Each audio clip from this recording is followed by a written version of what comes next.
When a single mother's quiet strength clashes with a wealthy developer's grand plans for her seaside town, one defiant rose begins a story neither of them expected. Can love take root in the soil of opposition? Before we get into the story, comment below where in the world you are watching from today. The morning sun broke through the clouds as Lena Morales arranged the last of her roses in her wicker basket. She had been up since 5, carefully cutting the best blooms from her small garden behind her rented cottage. Each Sunday, rain or shine, she took her place on the boardwalk of Seacliff Cove to sell these flowers, her small contribution to keeping a roof over her children's heads. "Mom, can I have my lunch money for Monday?" Miguel, her 12-year-old son, called from the kitchen, where he was pouring cereal for himself and his 10-year-old sister, Sophia. "It's in the jar on the fridge, honey," Lena answered, wiping her hands on her jeans. Her fingers were already red from the thorns, a familiar pain she barely noticed anymore. "Make sure Sophia eats before Mrs. Jenkins picks you both up for church." Oh. 41. Lena carried the quiet dignity of a woman who had faced life's challenges head-on. Her dark hair was pulled back in a practical ponytail, a few strands of grey just starting to show. She worked 5 days a week cleaning rooms at the Harbour View Inn, and weekends were for her roses and her children. "We won't be late," Miguel promised, his serious eyes, so like his father's, watching as she gathered her things. Lena kissed both her children, inhaling the sweet scent of Sophia's shampoo. "I'll be back after lunch. Be good for Mrs. Jenkins." The walk to the boardwalk took 15 minutes, the smell of salt air growing stronger as Lena neared the beach. Seacliff Cove was waking up, shopkeepers unlocking doors, joggers on the beach, and the first tourists wandering down from the hotels that dotted the hillside above town. She set up her small stand near the entrance to the wharf, arranging her roses with care. Some were gathered in simple bouquets tied with twine, others sold individually. A hand-painted sign read, "Morales roses, $3 each, $15 for bouquets." "Morning, Lena," called Bill Hopkins from his nearby souvenir stand. "Those look especially nice today." "Thanks, Bill, the weather's been good to them." She smiled, setting out her cash box. By 11, Lena had sold nearly half her stock. The boardwalk was busy now, filled with weekenders from the city and families enjoying the spring sunshine. She watched people pass by, some stopping to admire or purchase her roses, others barely noticing her as they hurried past. That's when she first saw him. He stood out immediately, tall with salt and pepper hair and wearing a tailored coat that probably cost more than 3 months of her rent. He was talking on his phone, his face serious, his free hand gesturing as if the person on the other end could see him. "Trust me, Warren, this town is perfect, untapped potential. The beachfront properties alone will triple in value once we announce the development." His voice carried across the boardwalk, confident and commanding. "The locals have no idea what's coming." Lena frowned slightly. She'd heard rumors about developers looking at Seacliff Cove, but most people thought nothing would come of it. The town had managed to stay relatively unchanged for decades, which was part of its charm. The man, Daniel Huxley, though Lena didn't know his name yet, ended his call and headed toward the cafe next to her stand. As he passed, the wind caught one of Lena's roses, sending it brushing against his expensive coat.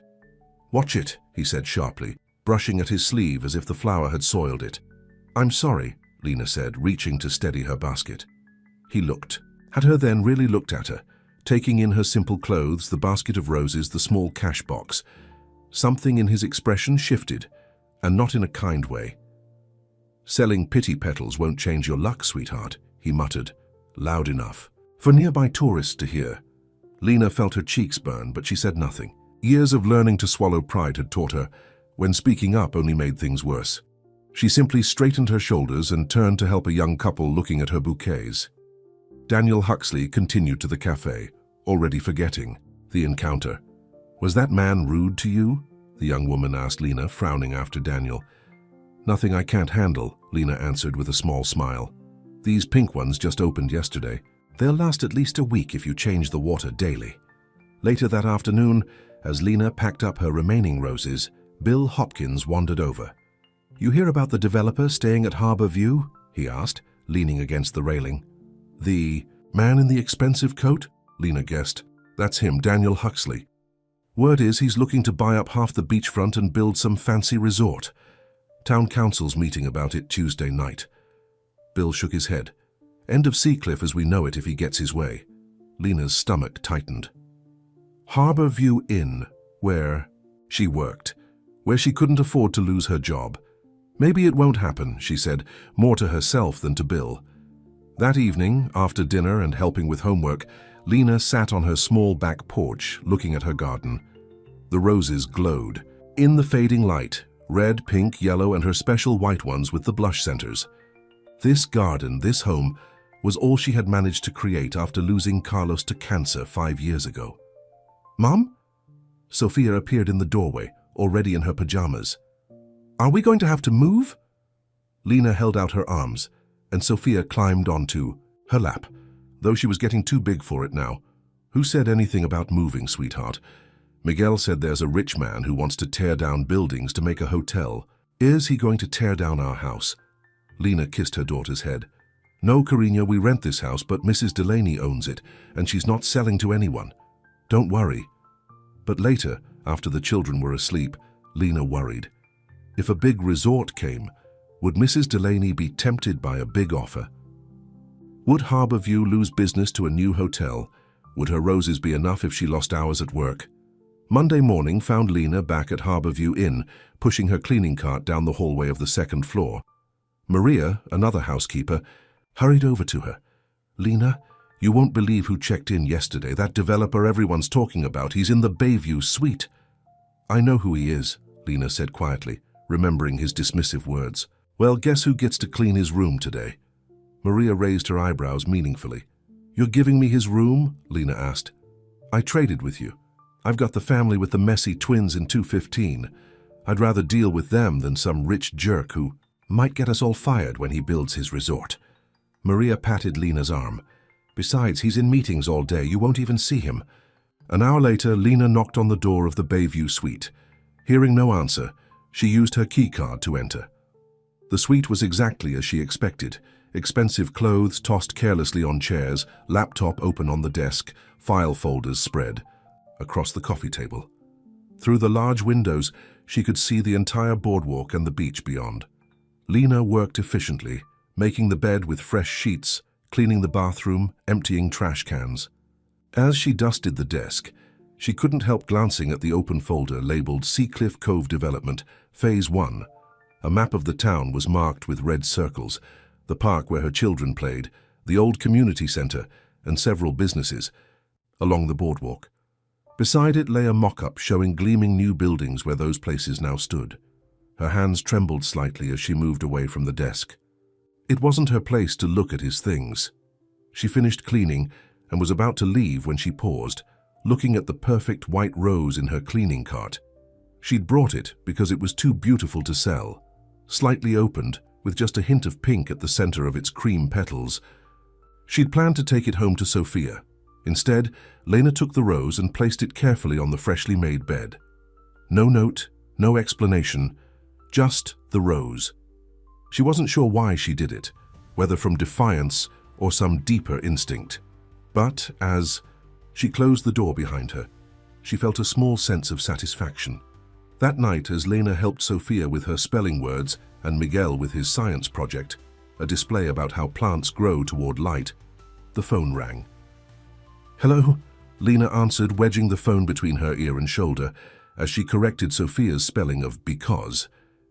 Is this Lena Morales? A woman's voice asked. Yes, who's calling?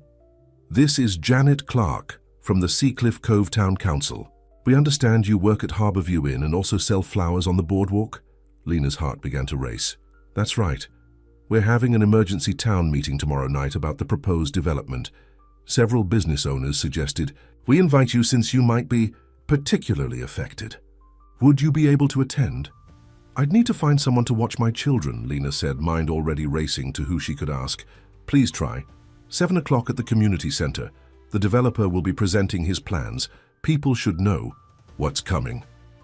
After hanging up, Lena stared at the wall calendar with its picture of roses for April. Everything could change if this development went through. Her job, her home, her children's school, everything. Meanwhile, across town at Harbor, View in. Daniel Huxley returned to his suite after a day of meetings. He'd walked the entire beachfront, marking properties on his map, calculating costs and potential profits. The development could make him millions if he played it right. He loosened his tie and tossed his jacket onto a chair, his mind still running. Numbers. Then he saw it, a perfect white rose lying on his pillow.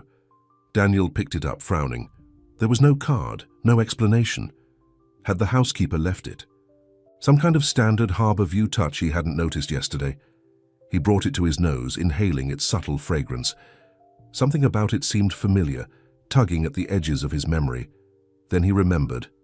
The woman on the boardwalk, with her basket of flowers. The one he'd brushed off so rudely, but surely it couldn't be from her. Why would she leave him a flower after he'd been so dismissive?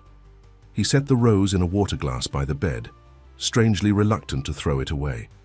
Then he opened his laptop to finalize the presentation for tomorrow night's town meeting. On his screen was the proposed layout for Seacliff Shores Resort, an exclusive beachfront destination that would replace the aging buildings currently dotting the shoreline.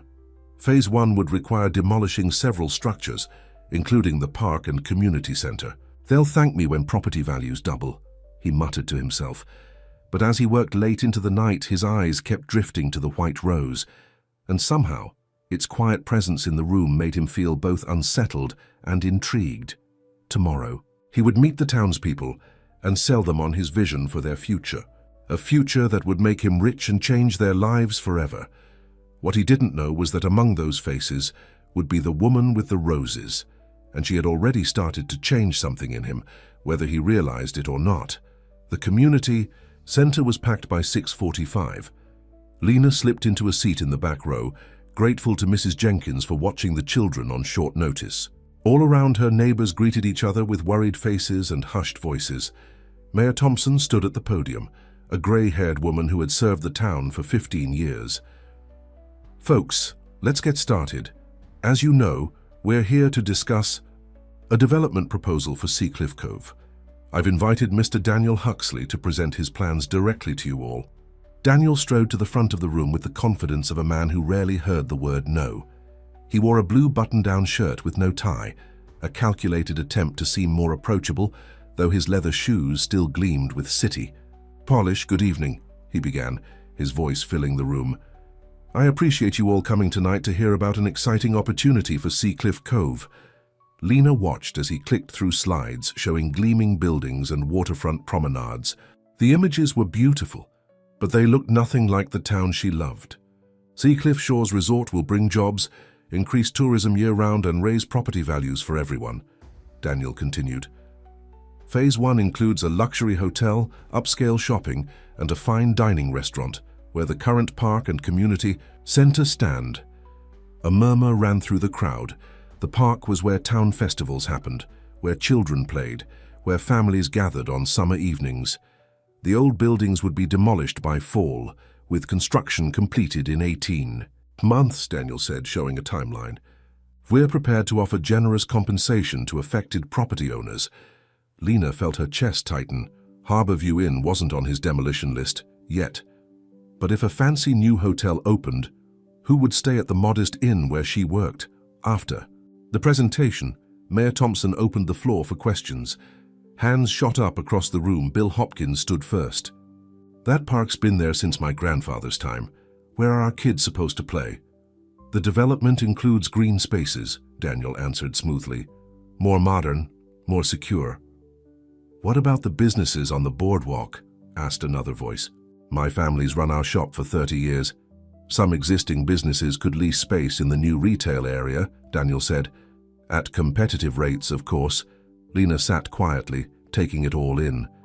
Then Mayor Thompson pointed to her. Lena Morales has a question. She hadn't raised her hand, but now all eyes turned to her, including Daniel's. For a moment his confident expression faltered as he recognized her. Lena stood, hands shaking slightly. Mr. Huxley, I clean rooms at Harbor View Inn. I also sell roses on the boardwalk to help support my 2 children. Her voice grew steadier as she spoke. This town isn't just buildings and property values. It's people, families, histories. What happens to us if we can't afford to live here anymore after property values rise? The room fell silent. Daniel stared at her, remembering the white rose on his pillow that morning. Economic growth benefits. Everyone, he said finally, but his words sounded hollow even to his own ears. Not if we're not here to see it, Lena replied softly, then sat down. The meeting continued for another hour, growing heated at times. When it ended, people lingered in small groups, talking anxiously. Lena gathered her purse, ready to hurry. Home to her children. Excuse me. She turned to find Daniel Huxley standing behind her. You're the woman from the boardwalk, he said. The one who left the rose in my room. Lena met his gaze. I'm the housekeeper, assigned to your suite. Why? Did you leave it? She hesitated, unsure herself of the full reason. Because you looked at me like I was nothing. The rose was to remind you that I'm not. Daniel appeared taken aback by her honesty. Before he could respond, Bill Hopkins approached. Lena, we're gathering at Ruby's diner to talk strategy. Are you coming? She nodded to Bill, then turned back to Daniel. Good night, Mr. Huxley. As she walked away, Daniel found himself watching her, the straight set of her shoulders, the dignified way she moved through the crowd. Something about her bothered him, made him feel off balance in a way business opponents never could. The next morning, Lena arrived at Harborview Inn for her shift, dreading the possibility of encountering Daniel again. Maria caught her in the break room. Did you hear? Mr. Developer checked out an hour ago, said he had business in the city but would be back next week. Lena felt a mix of relief and, strangely, disappointment. Did he say anything about the town meeting? Not to me, Maria shrugged. But he left something for you at the front desk. Puzzled, Lena went to the reception area, where Jenny handed her a small envelope. Inside was a business card with Daniel Huxley, Huxley Development Group, printed in sleek black letters. On the back, handwritten, Your rose made me think. Let's talk. I'll be back Monday. Lena slipped the card into her pocket, unsure what to make of it. Later, as she cleaned the Bayview suite, now occupied by a retired couple from Arizona, she wondered what Daniel Huxley could possibly want to talk to her about. Friday night, Lena sat at her kitchen table after the children were asleep, going through bills. Between rent, utilities, school expenses, and groceries, her paycheck from the inn barely stretched to cover everything. The rose money helped, but it wasn't enough for savings or emergencies. What would happen if she lost either? Source of income! Saturday morning dawned bright and clear. Lena worked her regular shift at the inn, then spent the afternoon preparing roses for Sunday. That evening, the doorbell rang just as she was finishing dinner with the children. I'll get it, Miguel offered, jumping up from the table. He returned looking confused. Mom, there's nobody there, but this was on the porch. In his hands was a single red rose, not one of hers, with a note. I've been thinking about what you said, Imidage. Lena stared at the flower. How had Daniel Huxley found her home? And what did this mean? Who's it from? Sophia asked, curious. Just someone I met at work, Lena said, putting the rose in water. Finish your dinner, Mika. Sunday brought more surprises. As Lena set up her flower stand on the boardwalk, she noticed people gathering in the park. Signs were being prepared, and someone had strung a banner between two trees. Save our Seacliff. Bill Hopkins hurried over to her stand. The town's organizing against the development. First protest is today at noon. We need you there, Lena. Your question at the meeting got people talking. I'll come after I pack up, she promised. The morning passed quickly as tourists and locals bought her roses. Several people mentioned the meeting, thanking her for speaking up. By 11, she had sold nearly everything. As she was counting her earnings, a shadow fell across her small table. Looking up, Lena found herself face to face with Daniel Huxley. He was dressed casually in jeans and a sweater that probably cost more than her weekly paycheck, but he looked different somehow. Less polished, more human. Your note said Monday, she said, surprised. I came back early, wanted to see the town on a normal day. He gestured to her nearly empty basket. Business is good? Better than usual. Everyone's out for the protest, I think. Daniel glanced toward the park, where the crowd was growing. Yes, I saw that. An awkward silence fell between them. Why did you leave me a rose? Lena finally asked. And how did you find my house? Small towns, Daniel shrugged. Ask the right person at the right coffee shop. As for why, he paused. Your question at the meeting. It stayed with me. Did it change anything? I'm still figuring that out. He looked around the boardwalk, taking in the worn but charming buildings, the families strolling by, the local shops. Would you show me around? Not as a developer, just to see what I'm missing. Lena hesitated. I promised to join the protest at noon. Before that then, he said. Please. Something in his expression made her nod. She packed up her remaining roses, tucked the cash box into her bag, and led him away from the boardwalk. This is the real Seacliff, she said as they walked through the town. She showed him the bakery where Mrs. Chen gave day-old bread to families who needed it, the community garden where seniors taught children to grow vegetables, the library where Miguel and Sophia spent rainy afternoons, and here's the park you want to replace, she said, as they approached the gathering crowd. Families were picnicking on blankets, children played on swings, and townsfolk were setting up for the protest. That's the gazebo where we have summer concerts, Lena continued, and over there, under that big oak tree, her voice caught. That's where my husband Carlos proposed to me 14 years ago, before he got sick, before he died. Daniel looked at her with new eyes. I didn't know. Why would you? We're just another property to acquire. She spotted Miguel and Sophia running toward her from Mrs. Jenkins's side. Those are my children. They grew up playing in this park. What am I supposed to tell them when it's gone? Before Daniel could answer, the children reached them. Mom! We made signs, Sophia exclaimed, holding up a poster board with Save Our Park written in colorful letters. Mrs. Jenkins helped us, Miguel added, then eyed Daniel suspiciously. Who's this? This is Mr. Huxley, Lena said.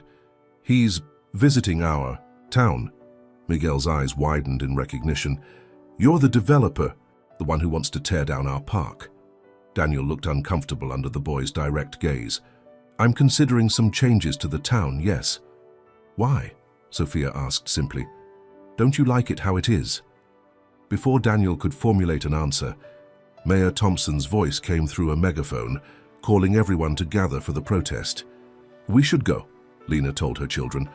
She turned to Daniel. Thank you for the rose, but if you're really thinking about what I said, you'll need to do more than send flowers. As Lena walked away with her children, Daniel stood alone, watching the community rally against his plans. For the first time in his career, the promise of profit felt hollow compared to the weight of what would be lost. That evening, Lena helped the children with homework at their small kitchen table. The protest had been peaceful but determined. With nearly 200 residents showing up, local news had even covered it. Do you think they'll still build the hotel, Mom? Miguel asked as he worked on his math problems. I don't know, Mija. These decisions are made by people with a lot more money and power than we have. But we have more people, Sophia pointed out, looking up from her spelling words. And Mr. Hopkins said that matters. Sometimes it does, Lena agreed, though experience had taught her otherwise. After the children were in bed, Lena sat on her back porch, looking at her roses in the moonlight. The red one from Daniel stood in a small vase on the kitchen windowsill. She still wasn't sure what to make of his sudden interest or his request to see the town through her eyes. Was it just a strategy to win over opposition? Or had something genuine shifted in him? The next morning was Monday, and Lena arrived at Harborview Inn to find Maria waiting for her with wide eyes. You won't believe what happened, Maria said, pulling Lena into the break room. Mr. Huxley checked in last night, requested the Bayview, suite again, and specifically asked that you be assigned to clean his room. What? Why? I don't know, but Jenny at the front desk said he asked for you by name. Maria looked both concerned and intrigued. What's going on, Lena? Nothing, Lena said quickly. He probably just wants to talk about the development. But as she pushed her cleaning cart toward the Bayview suite, her heart raced. When she knocked on the door, there was no answer, just like before. She used her key card to enter. The suite looked much as it had during his previous stay, but with one striking difference. On every surface, the desk, the coffee table, the nightstands, were vases filled with roses. Not her roses, but expensive arrangements from a florist. and on the bed was a large envelope with her name written on it. Lena set down her cleaning supplies and picked up the envelope. Inside was a folder containing architectural drawings, but not for Seacliff Shores Resort. These showed the existing park and community center, renovated rather than replaced. The gazebo was larger, the playground updated, but the oak trees remained. A note was paperclipped to the plans. A different kind of development. What do you think? I'll be at Ruby's Diner at 5 p.m. Daniel. Lena stared at the drawings, then at the roses filling the room. Something was happening that she hadn't expected, something that made her feel both hopeful and afraid. What did Daniel Huxley really want from her? And why did the thought of meeting him make her heart beat faster in a way it hadn't since Carlos? The answers would have to wait until 5 o'clock. For now, she had rooms to clean, children to think about, and a future that suddenly seemed less certain than ever. Lena stood outside Ruby's Diner at 4:55, smoothing her simple blue dress nervously. After finding the plans in Daniel's suite, she'd finished her shift in a daze, picked up the children from school, and asked Mrs. Jenkins to watch them again. "It's not a date," she had insisted, when Mrs. Jenkins raised an eyebrow. "It's about the development plans." Yet here she was, having changed clothes and brushed her hair loose from its usual ponytail. In her hand, she clutched the folder with the alternative plans. Through the diner's windows, she could see Daniel already seated in a booth, checking his watch.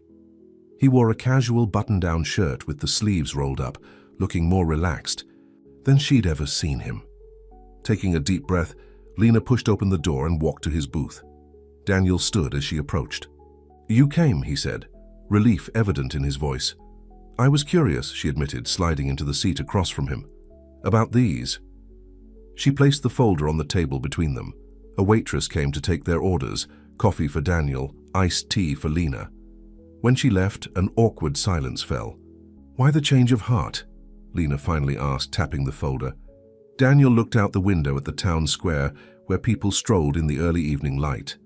"Honestly, I'm not sure. Maybe it was seeing the town through your eyes yesterday, or meeting your children, or realizing how much money you'd lose fighting the whole town," Lena suggested, still wary of his motives. He smiled slightly. "That too. I'm still a businessman, Lena. But businesses need communities to thrive." He opened the folder. These plans would renovate the existing structures instead of demolishing them. The park stays, the community center gets updated, and we add a smaller boutique hotel on the vacant lot by the marina. Lena studied the drawings. The changes would preserve Seacliff's character while bringing new life to areas that needed it. "It's and better," she admitted. "Much better." "But?" Daniel prompted, hearing the hesitation in her voice. "But I still don't understand why you're showing these to me first. I'm not on the town council. I don't own property here. I'm just a housekeeper who sells roses?" He finished, echoing her thoughts. "You're also the first person who made me see this town as more than a business opportunity. The first person who stood up to me without trying to negotiate a better deal." Their drinks arrived, giving Lena a moment to absorb his words. "What happens now?" she asked after the waitress left. "I present these alternative plans to the town council next week. But first I'd like your input." He leaned forward. "You know this town better than I ever could. What's missing? What would make this work for people like you?" For the next hour, they talked about Seacliff Cove, its needs, its character, what made it special. Lena felt her guard slowly lowering as Daniel listened, really listened, taking notes and asking thoughtful questions. "The development should include affordable housing," she said, "not just luxury condos, places where the people who work in shops and restaurants can afford to live. We could designate 20% of residential units as affordable," Daniel agreed, writing it down. "What else?" "The community garden needs to stay, and the library needs more funding. It's the heart of the town for many families." As they talked, the sun began to set, casting golden light through the windows. Lena suddenly realized they'd been talking for nearly 2 hours. "I need to get home to my children," she said, gathering her purse. "Of course." Daniel paid the bill despite her protests. "Thank you for your time, Lena, and your insights." Outside the diner, they stood facing each other in the warm evening air. Lena felt a strange tension between them. something unspoken, but growing stronger. "I'd like to meet with you again," Daniel said. "To go over the revisions once I've incorporated your suggestions." "Maybe dinner next time?" Lena hesitated. "Mr. Huxley—" "Daniel, please." "Daniel, I appreciate what you're doing with the development plans, but I'm not sure if—" She trailed off, unsure how to express her conflicted feelings. "It would just be dinner," he said softly, "to discuss the plans." But they both knew it would be more than that. "I'll think about it," Lena finally said. "Good night, Daniel." As she walked home, Lena's mind raced. Daniel Huxley was nothing like any man she'd known, certainly nothing like Carlos, who had been a high school teacher, gentle and steady. Daniel was from another world, powerful, wealthy, used to getting what he wanted, and yet he had listened to her, changed his plans because of her, looked at her in a way that made her feel seen for the first time in years. It scared her. When she arrived home, Mrs. Jenkins gave her a knowing, "Look, well, how was your meeting?" "Productive," Lena said carefully. "He's reconsidering the development plans." "Mm-hmm. And is that all he's considering?" Lena felt her cheeks warm. "The children behaved?" "Angels, as always." Miguel finished his science project. First prize material, if you ask me. After Mrs. Jenkins left, Lena checked on her sleeping children, then sat on her back porch, looking at her roses in the moonlight. Their familiar shapes and scents usually calmed her, but tonight her thoughts kept returning to Daniel. Wednesday morning, Lena arrived at Harborview Inn to find the staff in an uproar. "Have you heard?" Jenny from reception rushed up to her. "Mr. Huxley bought the inn yesterday. The owners just announced it at the morning meeting." Lena felt the floor tilt beneath her. "He what?" "Bought it, but he says nothing's changing. We all keep our jobs, same pay, same everything. He's just going to renovate it as part of his new development plan." Maria appeared, looking equally excited. "And guess who he wants to meet with about the renovations? You. He specifically requested your input on the changes." Lena leaned against the wall, overwhelmed. Why hadn't he mentioned this during their meeting? Was this his way of ensuring she couldn't say no to him? She went through her morning routine mechanically, mind churning. When she reached the Bayview suite, she knocked sharply, half hoping Daniel would be out. "Come in," his voice called. Daniel was sitting at the desk, papers spread before him. He smiled when he saw her, then frowned at her expression. "You heard about the inn," he said, "not a question." "Why didn't you tell me?" Lena demanded, forgetting professionalism in her anger. "Was this your plan all along? Buy my workplace, so—" "I'd have to cooperate." Daniel stood, looking genuinely surprised by her reaction. "What?" "No, Lena, that wasn't it at all. The opportunity came up suddenly. The owners approached me after hearing about the revised development plans, and you didn't think to mention it during our 2-hour conversation. It wasn't finalized yet. I didn't want to speak about it until it was certain." He stepped toward her. "Lena, this is a good thing. The inn needed updating, and now it will be part of the new Seacliff plan. No one loses their job. In fact, I'm hoping to expand operations, which means more work for everyone." "And what do you want from me?" she asked, still suspicious. "Why request my input specifically?" Daniel ran a hand through his hair, looking surprisingly vulnerable. "Because I value your perspective. You see things I don't, and because—" He paused. "Because I enjoy your company." The simple admission hung in the air between them. Lena felt her anger fading, replaced by confusion. "I don't know what you want from me," she said quietly. "Neither do I," Daniel admitted. "But I'd like to find out. Have dinner with me Friday night. Not to discuss business, just dinner." Lena thought of all the reasons to say no. He was her boss now. He was from a different world. She had her children to think about. She hadn't dated anyone since Carlos died. "I can't," she said finally. "I'm sorry." Daniel nodded, accepting her decision without argument. "I understand. But the offer remains open." That evening, as Lena helped Miguel with his science project, her son looked up suddenly. "Mom, why do you look sad?" "I'm not sad, mijo, just thinking." "About Dad?" Miguel asked. At 12, he remembered Carlos clearly. His laugh, his patient help with homework, his love for their mother. "No," Lena admitted. "About someone else." Miguel studied her face. "The developer man. Sophia says he likes you. She says that's why he left the rose. Lena was startled by her children's perceptiveness. Mr. Huxley is just a businessman interested in our town. He looks at you the way Dad used to, Miguel said simply, then returned to his project. That night, Lena couldn't sleep. Miguel's words echoed in her mind. Was she betraying Carlos's memory by having feelings for Daniel? Was she fooling herself that someone like Daniel could truly be interested in someone like her?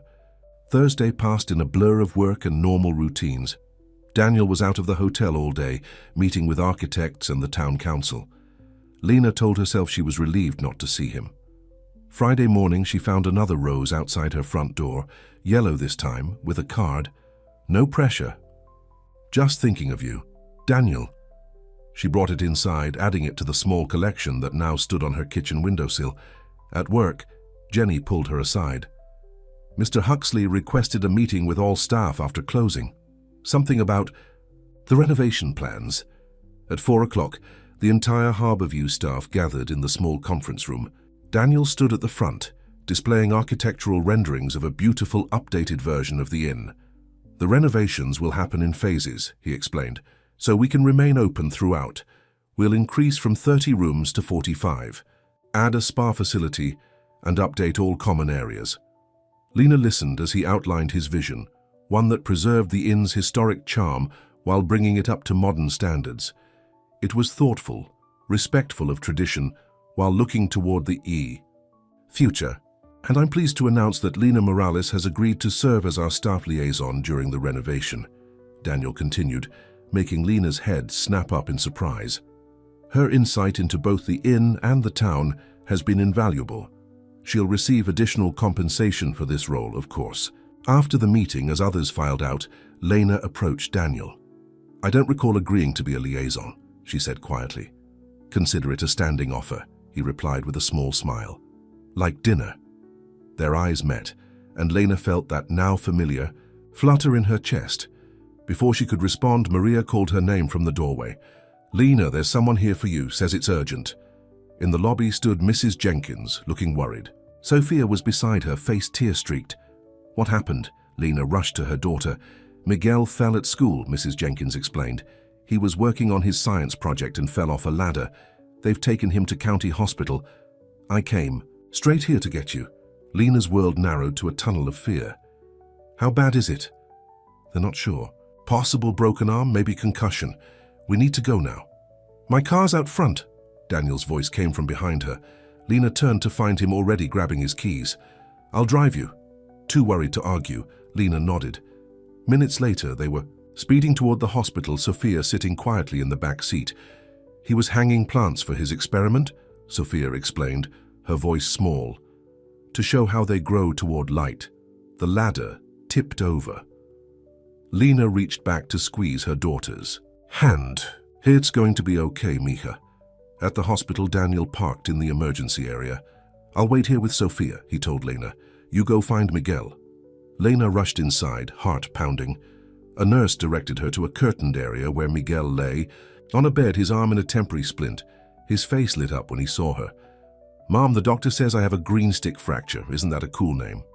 And I hit my head, but the scan showed it's just a mild concussion. Relief washed over Lena as she hugged him carefully. The doctor confirmed Miguel would need a cast for 6 weeks, but would heal completely. The problem is, the doctor added, he needs to stay overnight for observation because of the concussion. Hospital policy for minors. Lena's mind raced. She couldn't leave Sophia alone, and Mrs. Jenkins was leaving town tomorrow to visit her sister. When she returned to the waiting room to explain the situation, Daniel was sitting with Sophia, who was showing him pictures on Lena's phone. This is our garden, Sophia was saying. Mom grows the best roses in town, and this is my school art project that won second place. Daniel looked up as Lena approached. How is he? Broken arm and mild concussion. He needs to stay overnight for observation. She looked at Sophia. Honey, we need to figure out where you'll sleep tonight. She can stay with me at the hotel, Daniel offered. There's a connecting room to my suite that's empty, or I can cover a hotel room for both of you near the hospital. Lena hesitated, but Sophia spoke up. Can we stay at the hotel, Mom? Please? I've never stayed in a hotel before. Daniel smiled at the girl's excitement. It's settled then. I'll take Sophia back to your house to pack what she needs, then to the hotel. You stay with Miguel. Lena looked at him with new eyes. Why are you doing all this?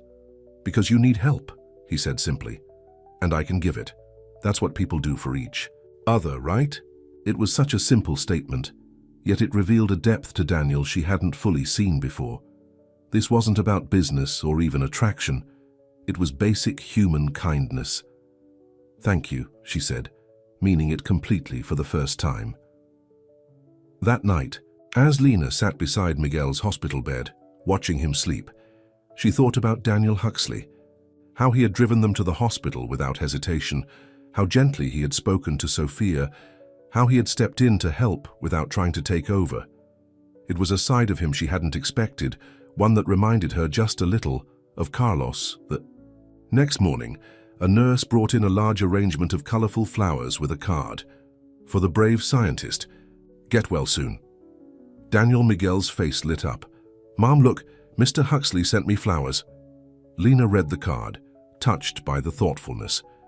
When Daniel arrived to pick them up, Miguel insisted on showing him the flowers.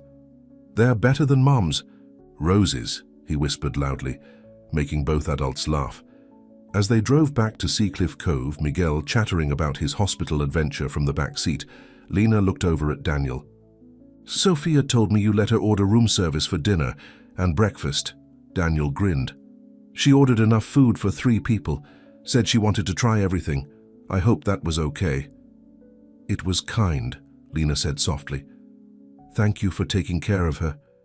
She's a wonderful kid, both of them are. He glanced in the rearview mirror at Miguel. You've done an amazing job, Lena. The simple compliment meant more to her than all the roses or grand gestures. When they arrived at Lena's cottage, Sophia ran out to meet them, followed by Mrs. Jenkins. After getting Miguel settled on the sofa with his new cast proudly displayed, Lena walked Daniel to his car. I cancelled my trip back to the city, he said. I'll be staying in Seacliff through next week. The town council is voting on the revised. Plans on Wednesday. Lena nodded, then gathered her courage. About dinner, if the offer still stands, I'm free tomorrow night. Daniel's smile was worth every moment of her hesitation. The offer definitely still stands. I'll pick you up at 7? 7 it is. As she watched him drive away, Lena felt something she hadn't experienced in 5 years, the beginning of something new, something hopeful. Inside, she found Miguel and Sophia whispering together on the sofa. They stopped when she entered, looking suspiciously innocent. What are you two plotting? She asked. Nothing, they answered in unison, then giggled. Later, as Lena watered her roses in the backyard, Sophia joined her. Mom, do you like Mr. Huxley? Lena considered deflecting the question, then decided on honesty.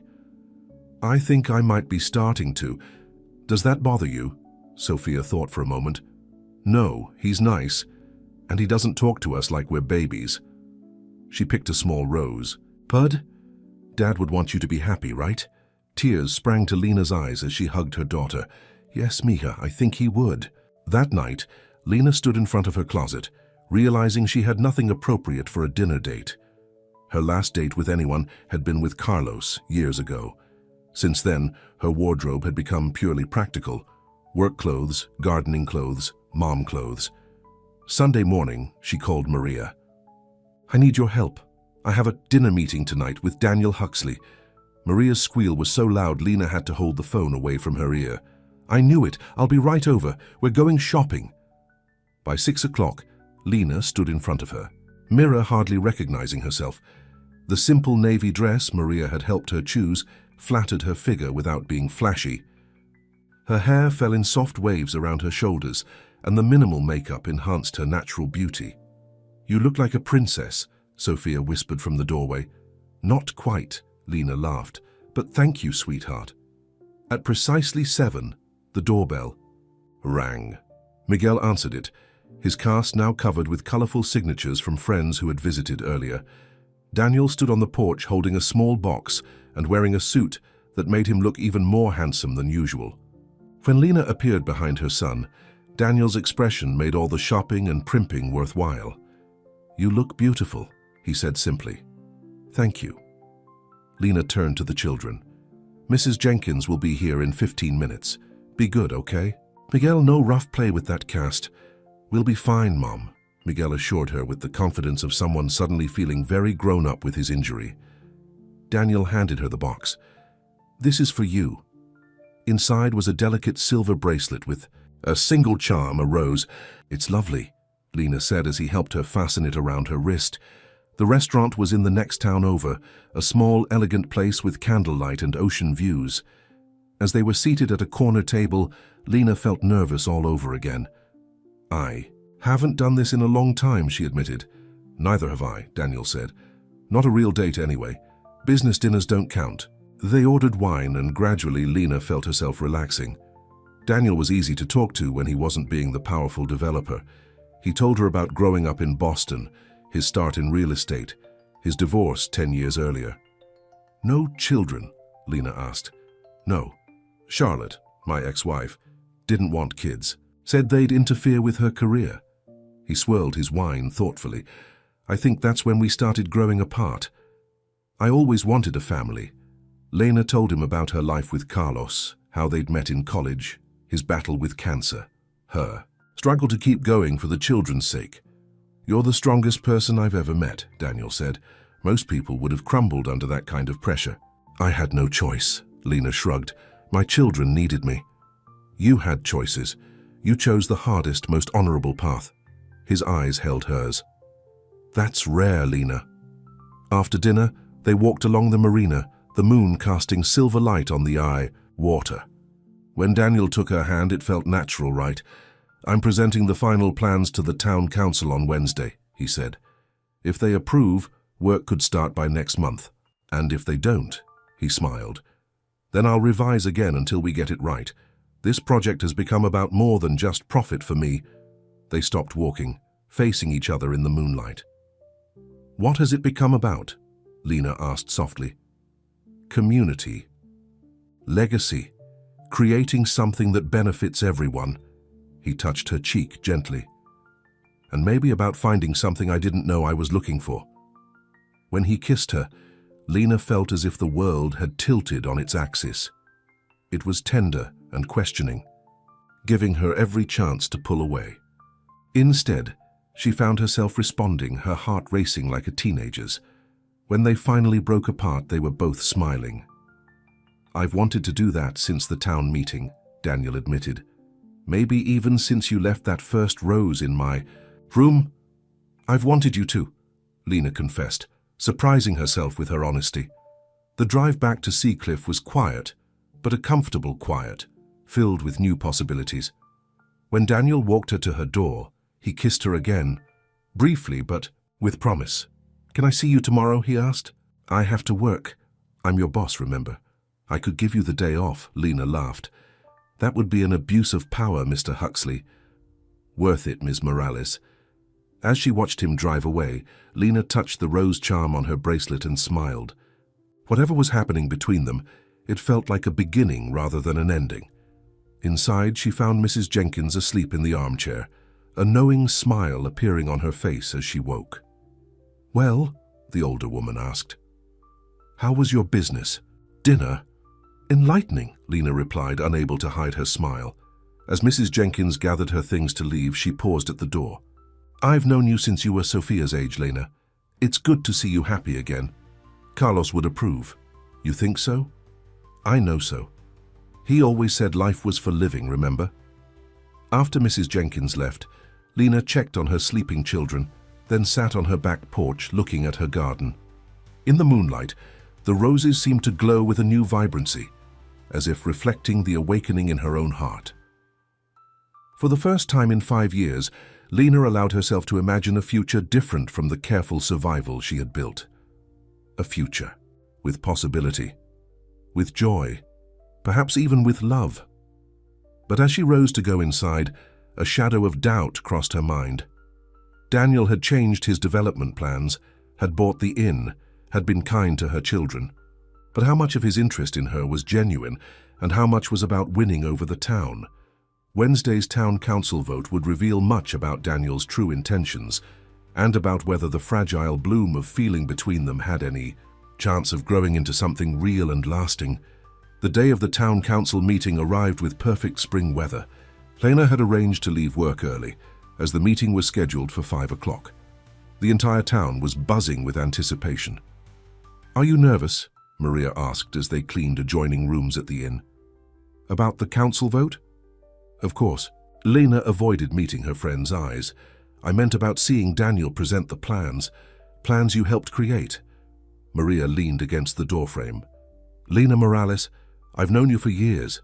Something is happening between you two." Lena smiled despite herself. After their dinner date, Daniel had been called back to the city for emergency meetings with his investors. They'd spoken by phone each night, their conversations growing longer and more personal. He'd arrived back in Seacliff just this morning. "Maybe something is," she admitted, "but it's complicated. Because he's rich and you're not? Because you have children, or because you're afraid to trust him?" "All of the above," Lena sighed. "Plus, what if the council rejects his plans? Will he stay around then? Or will Seacliff just become another failed project in his portfolio?" Maria squeezed her shoulder. "You'll never know unless you give it a chance." That afternoon, Lena picked up the children from school. Miguel's cast had become a badge of honor, covered with signatures and drawings from classmates. "Can we go to the meeting?" Miguel asked as they walked home. "Everyone's talking about it at school." "It might be boring for you," Lena warned. "But Mr. Huxley will be there," Sophia chimed in. "And he's your boyfriend now, right?" "He is not my boyfriend," Lena corrected, though she felt her cheeks warming. "We're just friends." "Friends who kiss," Miguel teased. "Mrs. Jenkins told Mrs. Chen at the bakery that she saw you two kissing on the porch." Lena made a mental note to have a word with Mrs. Jenkins about gossiping in front of the children. "We're still figuring things out," she said carefully. "And yes, you can come to the meeting if you promise to behave." The community center was packed by 4:45. Lena found seats near the back, with Miguel and Sophia squeezed in beside her. The mood was tense but hopeful. Word had spread about the revised plans, though few had seen the details. At precisely 5, Mayor Thompson called the meeting to order. "As you all know, we're here to vote on the revised development proposal for Seacliff Cove. Mr. Huxley, you have the floor." Daniel approached the podium looking confident in a suit that managed to be professional without seeming too citified. For the small-town audience, his eyes scanned the room, softening when they found Lena and the children. "Thank you, Mayor Thompson, council members, and residents of Seacliff Cove," he began. 3 weeks ago, I stood before you with a vision for this town that frankly wasn't your vision. I saw potential for profit, but missed the heart of what makes this place special." He clicked to his first slide, showing the original resort plans. "This was my initial proposal." Then he clicked to the next slide, revealing the completely reimagined development. "And this is what I'm presenting today." A murmur of approval ran through the crowd as Daniel explained the new concept. The park would be enhanced, not removed. The community center would be renovated and expanded. Harborview Inn would be upgraded while preserving its historic character. Phase 1 also includes a mixed-income housing development on the vacant land east of town, Daniel continued. At least 30% of these units will be designated as affordable housing for local workers and families. Lena felt a surge of pride. He'd increased the affordable housing percentage from what they'd discussed. "But the most important feature," Daniel said, clicking to a new slide, "is the Seacliff Community Trust.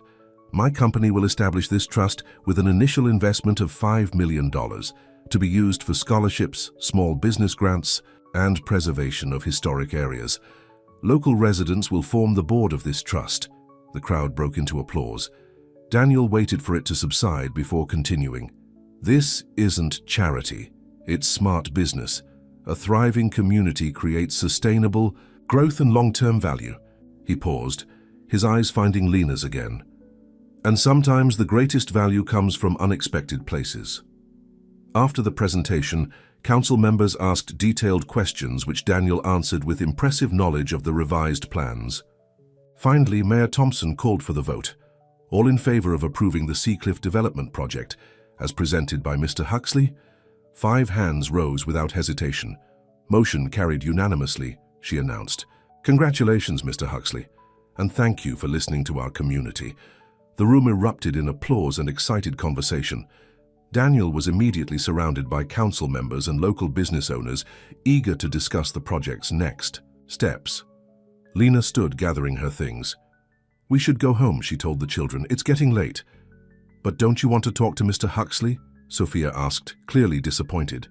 "He's busy right now," Lena explained, "and we have homework to finish." As they made their way to the exit, Lena felt a mixture of emotions.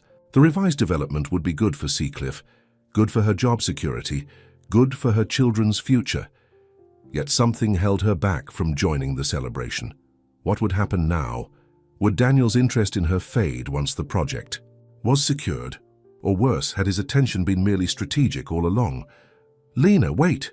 She turned to see Daniel making his way through the crowd toward them. He looked happier than she'd ever seen him. His professional mask dropped completely. "You're leaving?" he asked, slightly out of breath. "I thought we could celebrate." "Congratulations," she said sincerely. "Your presentation was perfect." "Our presentation," he corrected. "Half those ideas were yours." He looked down at Miguel and Sophia. "What did you two think? Boring adult stuff?" "I liked the part about the park getting new playground equipment," Sophia said shyly. "And the science program at the community center sounds awesome," Miguel added. Daniel smiled. "I'm especially excited about that part too." He turned back to Lena. "Please stay, there's something important I want to talk to you about." Before Lena could answer, Bill Hopkins approached with several other business owners. "Daniel, we need to discuss the boardwalk renovation timeline." Daniel looked torn. "Give me 5 minutes," he told Lena. "Please?" "We really should get home," she said gently. "The children have school tomorrow, but congratulations again. The town will thrive with these plans." As they walked home in the warm evening air, Miguel looked up at his mother. "You like him a lot, don't you?" Lena could never hide anything from her observant son. "Yes," she admitted. "I do." "Then why did we leave?" Sophia asked. "Because sometimes—" Lena searched for the right words. "Sometimes grown-up relationships are complicated." "Daddy would want you to be happy," Miguel said firmly. "He told me that before he died. He said I had to take care of you and Sophia, but also that you needed to smile more." Tears sprang to Lena's eyes. "He said that?" Miguel nodded solemnly. "And Mr. Huxley makes you smile. I've been watching." By the time they reached their cottage, Lena's emotions were in turmoil. The children's acceptance of Daniel touched her deeply, yet her fears remained. Daniel's world was so different from hers. Once the excitement of the project faded, would he move on to the next business opportunity, the next town, the next woman, after? Putting the children to bed, Lena sat on her back porch, breathing in the night scent of her roses. In just a few weeks, Daniel Huxley had upended her carefully ordered life.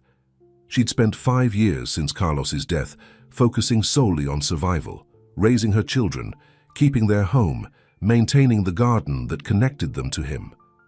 Now, for the first time, she was thinking of her own happiness. It was both thrilling and terrifying. The sound of a car pulling up interrupted her thoughts. Moments later, a knock came at her front door. Daniel stood on her porch, his tie loosened, looking tired but determined. "I'm sorry to come by so late, but you left before I could tell you the most important part." "The most important part of what?" Lena asked, stepping outside and closing the door quietly behind her. "Of everything." He took a deep breath. "Lena, I'm moving to Seacliff." She stared at him, processing his words. "For the development? I thought you'd manage it from the city. Not just for the development, for me." He moved closer, his gaze never leaving hers. "I've been thinking a lot about what I want in my life. Success used to mean one thing to me: profits, expansion, acquisition. But since I met you, that definition has changed." "Daniel, please let me finish. I've spent 15 years building a company, but no real home, no real connections." His voice softened. "Then I met a woman who sells roses on a boardwalk, who stood up to me when no one else would, who showed me what really matters." Lena felt her heart racing as Daniel continued. "I've purchased a house on Oak Lane, the blue Victorian with the wraparound porch and the big yard." He smiled at her surprise. Yes, I noticed you looking at it when we walked through town. The papers were finalized today. You're really staying? Lena whispered, hardly daring to believe it. I'm really staying. I'm opening a branch office here for Huxley Development. Warren is taking over as CEO of the parent company. He took her, hands in his. I want to build something meaningful here. Not just buildings, but a life. Why? She asked, needing to hear him say it. Because I've fallen in love with this town. He stepped closer, his eyes reflecting the moonlight. And with you, Lena Morales. I've fallen completely, unexpectedly, in love with you. The words Lena had both hoped for and feared hung in the night air between them. It's too soon, she said softly. We barely know each other. I know that you're kind even to people who don't deserve it, Daniel countered. I know that you're stronger than anyone I've ever met. I know that your children are wonderful because you're a wonderful mother. His thumb traced circles on her palm. And I know that I want to wake up every morning in this town knowing you're here. What about your life in the city? Your friends, your social circle? What about them? I had business associates, not friends. Networking events, not real connections. He shook his head. I was successful and completely alone, until a rose appeared on my pillow. Despite her reservations, Lena felt her heart opening to the possibility. He offered. I'm scared, she admitted. I've been on my own for so long. I know. And I'm not asking you to decide anything tonight. Just give us a chance to see where this goes. He released her hands. I'm here. I'm staying. However long it takes. As he turned to leave, Lena made a decision. Daniel, wait. When he faced her again, she stepped forward and kissed him. Not the hesitant kiss of their first date, but one filled with hope and possibility. Would you like to come to dinner tomorrow? She asked when they finally broke apart. A proper family dinner with the children. His smile was answer enough. Spring moved into summer in Seacliff Cove. Construction began on the first phase of the development, bringing new jobs and energy to the town. Daniel's transformation from outsider to community member happened gradually. With each town meeting he attended, each local event he supported, each improvement that took shape under his guidance. The relationship between Daniel and Lena deepened. As well, built on small moments rather than grand gestures. He helped Miguel with his summer science camp projects. He taught Sophia to ride the bicycle he gave her for her birthday. He fixed the leaky kitchen sink that had troubled Lena for months, and every Sunday, rain or shine, he helped Lena set up her rose stand on the boardwalk, then stepped back to let her run her business as she always had, with independence and pride. By midsummer, the changes in Lena were obvious to everyone who knew her. The weight of constant worry had lifted. She laughed more easily. She had even started taking art classes at the newly renovated community center, something she'd loved in college, but had abandoned after Carlos became ill. The blue Victorian house on Oak Lane stood finished but empty, as Daniel insisted on taking his time. It needs to be right, he told Lena. No rushing. One evening in late July, Daniel invited Lena and the children for a picnic at the park. The weather was perfect, warm with a gentle breeze off the ocean. After they ate, Daniel suggested a walk. I have something I want to show you, he said mysteriously. They strolled through town, ending up in front of the blue Victorian. The porch lights were on, illuminating the freshly painted trim and new flower beds. Is it finished? Sophia asked excitedly. Daniel had allowed the children to help choose paint colors and fixtures, making them part of the process. Almost, Daniel said, pulling a key from his pocket. Want to see the inside? The children raced up the porch steps. Lena followed more slowly, taking in the beauty of the house, a house she had admired for years but never imagined entering. Inside, the rooms were painted in warm colors, furnished with a perfect blend of elegant and comfortable pieces. Family-friendly, but beautiful. The kitchen was large and bright, with windows overlooking a backyard big enough for children to play and gardens to grow. It's wonderful, Lena said, genuinely impressed. You've done an amazing job. Come see upstairs, Daniel urged.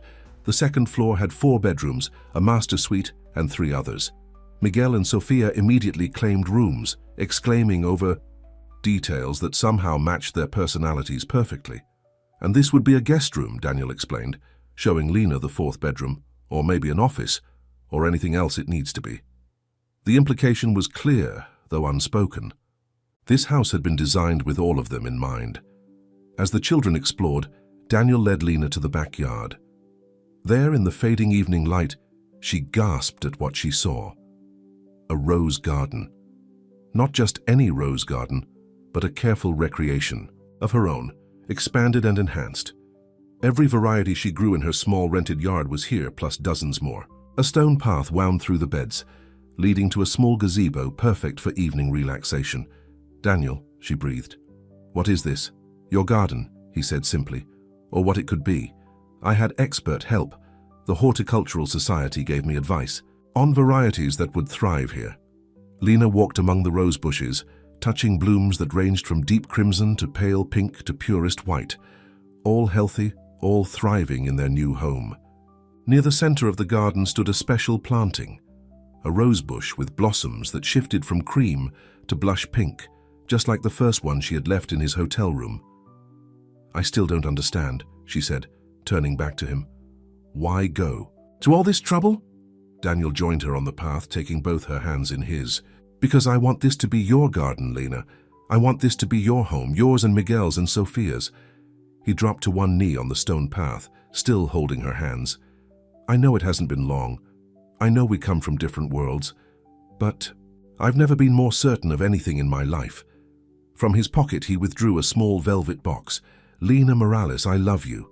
I love your children. I love the life we've begun to build together. Will you marry me?" The ring inside was perfect, not ostentatiously large, but beautifully designed, with a diamond surrounded by tiny pink stones that caught the evening light.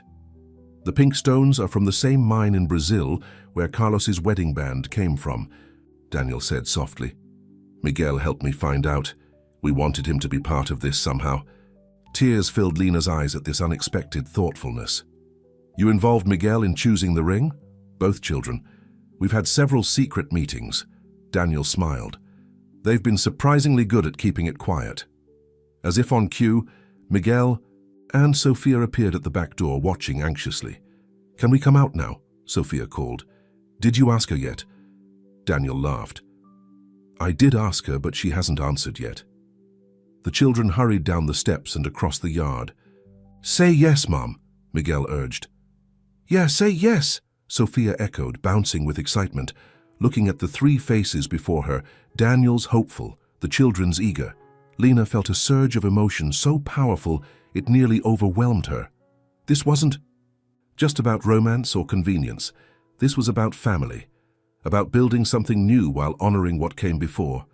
"Yes," she said finally, her voice strong and clear. "Yes, I'll marry you." Daniel stood and slipped the ring onto her finger, then wrapped her in an embrace that felt like coming home. The children rushed in, making it a family hug, their laughter filling the garden as twilight deepened around them. Later, after the children had explored every inch of the house and finally tired themselves out, Daniel drove them all back to Lena's cottage. The children went straight to bed, exhausted by excitement. Lena and Daniel sat on her small back porch, his arm around her shoulders, her head resting against him. "When did you know?" she asked. "When did you know this was real?" Daniel thought, for a moment. "Remember when Miguel was in the hospital? When you came out to the waiting room and Sophia was showing me pictures on your phone?" Lena nodded. "There was a photo of the three of you at the beach. You were laughing, really laughing, with the wind in your hair. Sophia was building a sandcastle, and Miguel was trying to look cool, but couldn't help smiling." His voice softened. "I looked at that picture and suddenly realized I wanted to be part of it. Not just in the photo, but in your lives. That's when I knew." Lena took his hand, her new ring catching the porch light. "For me, it was when you sent flowers to Miguel in the hospital. Not to impress me, but because you genuinely cared about his feelings." She smiled. "Carlos would have done the same thing." "Is that okay?" Daniel asked. "That I remind you of him sometimes?" "It's more than okay," Lena assured him. "It's how I know this is right." They sat in comfortable silence, listening to the night sounds of the garden. "We don't have to rush the wedding," Daniel said eventually. "We can take as much time as you need." Actually, Lena replied, I was thinking Christmas might be nice. The children would love a Christmas wedding. Daniel kissed her temple. Christmas it is. As the summer stars appeared overhead, Lena thought about the journey that had led them here. From a chance encounter on the boardwalk, to a rose left in defiance, to a love that had transformed not just their lives, but an entire town. You know, she said thoughtfully, when Carlos died, I planted a rose garden to remember him by. Each bush was for a different memory. She looked up at Daniel. I think we have room for new roses now, new memories. We have room for everything. At the Blue House, Daniel assured her. Your past, our future, all of it together. The wedding took place 2 days before Christmas, with the entire town in attendance. The community center, beautifully renovated under Daniel's project, was transformed with winter greenery, and Lena's own roses, grown in her new garden at the Blue Victorian where they now lived as a family. Mayor Thompson performed the ceremony. Miguel stood proudly as best man, while Sophia scattered rose petals down the aisle. Mrs. Jenkins cried openly in the front row, alongside Maria and what seemed like half the town, when the minister announced them as husband and wife, and Daniel kissed his bride. Cheers erupted from the gathered community, a community that had welcomed change while preserving its heart, just as Lena had welcomed love while honoring her past. At the reception, Bill Hopkins raised a toast. To Daniel and Lena, who proved that sometimes the best developments aren't made of concrete and steel, but of forgiveness and second chances. Later, as they danced under twinkling lights, Daniel held Lena close. Happy? He asked. More than I ever thought possible, she answered truthfully. Over his shoulder, she caught sight of Miguel dancing awkwardly with a girl from his class, his caste long removed, but the experience having given him new confidence. Sophia twirled nearby, her dress a cloud of sparkles, her face alight with joy. Look at them, Lena whispered. They're thriving. So are you, Daniel pointed out. Your rose business has tripled. The garden preservation project you're heading. Here's getting national attention. You're blooming, Lena. She smiled at the apt metaphor. We all are. That night, after the celebration had ended and they returned to their home, the beautiful Blue Victorian now filled with the sounds and signs of family life, Lena stood in her rose garden. Even in winter, some hardy varieties continued to bloom, defying the season with their determination. Daniel joined her, wrapping a warm coat around her shoulders. What are you thinking about, Mrs. Huxley? The name still felt new but right. I was thinking about that day on the boardwalk, when you brushed past me and said those unkind words. My darkest moment, Daniel grimaced. I'm still sorry about that. Don't be, Lena said, turning to face him. If you hadn't been so dismissive, I might never have left you that first rose, and everything else might never have happened. So my rudeness was actually romantic, he teased. No, she laughed, wrapping her arms around his waist. But sometimes the things we regret lead us exactly where we're meant to be. Daniel kissed her under the winter stars, surrounded by roses that, like their love, had found a way to bloom, even in unlikely seasons. Together, they had built something neither could have imagined that spring day when a rose grazed a stranger's coat and a journey began. A journey that proved some flowers are worth every thorn, and some loves are worth every regret. The end.